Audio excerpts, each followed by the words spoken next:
చేసినది. పాట రాస్తే కవి, అదే పాట పాడితే గాయకుడు, ఆ పాటకి బాణి అందిస్తే సంగీత దర్శకుడు. కానీ ఈ మూడు కలిపి ఒకే వ్యక్తి చేస్తే వాళ్ళని ఏమనాలి?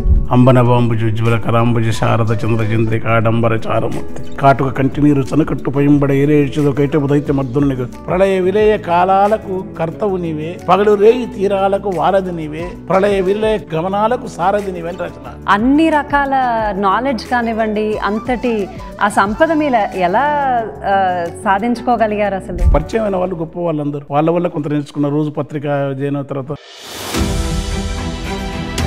మీకు స్టేజ్ ఎక్కగానే ఆటోమేటిక్గా మైక్ చేతికి ఇవ్వగానే ఆ ఊపు వస్తుందా, లేకపోతే జనాల్ని చూస్తే ఊపు వస్తుందా? రసజ్ఞుడే ప్రేక్షకు లేకుండా వాడు అడగూసని వాడు.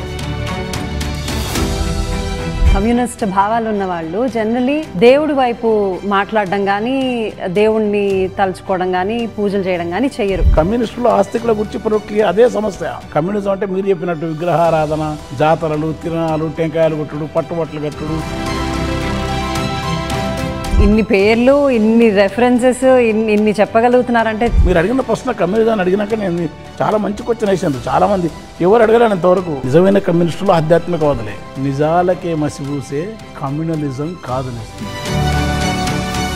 మీరు మీ పాట ద్వారా వచ్చే తరాలకి, వచ్చే జనరేషన్స్కి ఈ ఎన్నో ముందు తరాల వాళ్ళు చేసిన త్యాగాల్ని తీసుకెళ్దామని అనుకుంటున్నారా? తీసుకెళ్ళడానికి నేను చేసిన పని అది. తరం వెళ్ళిపోతున్నదో త్యాగాల కమ్యూనిస్టు యోధులు, విప్లవ భగత్ సింగ్ను